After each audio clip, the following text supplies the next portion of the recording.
ምሁራን እንደሚሉት ስለ ነብዩ በአንድ ርዕስ ላይ መናገር መቻል አንዱ ሙዕጂዛቸው የሳቸውን ባህሪ በሆነ ነገር ላይ መግለጽ መቻል አይቻልም። ወንድሜ ኢብራሂም የተነሳው የሊደርሺፕ የአመራር አቅማቸው ብቃታቸው ብናይ ትልቁ ቁም ነገር እዛ ላይ እናገኘዋለን። ምሁራኖቹ ዓለምን ያስደመመ አንድ ጥናት ለዓለም አበርክተዋል። ኮዘስ ኤንድ ፖዝነር ይሏቸዋል። ሁለት ታዋቂ ምሁሮች ናቸው። እነዚህ ሰዎች ጥናት አደረጉ። ዓለም የምትፈልገው መሪ ማንን ነው አሉ። ጥናቱ ሪሰርቸሮች ያውቁታል። ሪሰርች ሲሰራ ለሆነ 1 ዓመት 2 ዓመት ይሰራል።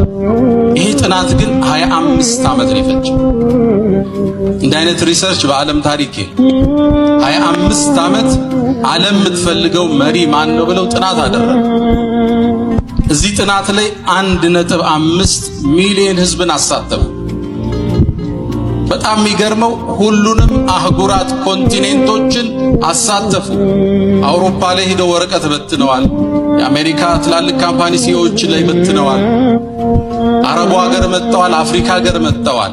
ዓለም የምትፈልገው መሪ ማንን ነው የሚለው ጥያቄ 25 ዓመት በፈጀ ጥናት 1.5 ሚሊዮን ህዝብ በተሳተፈበት ጉዞ ሁሉንም አህጉራት ባሳተፈው ጥናት አንድ ቃል ነጥሮ ወጣ።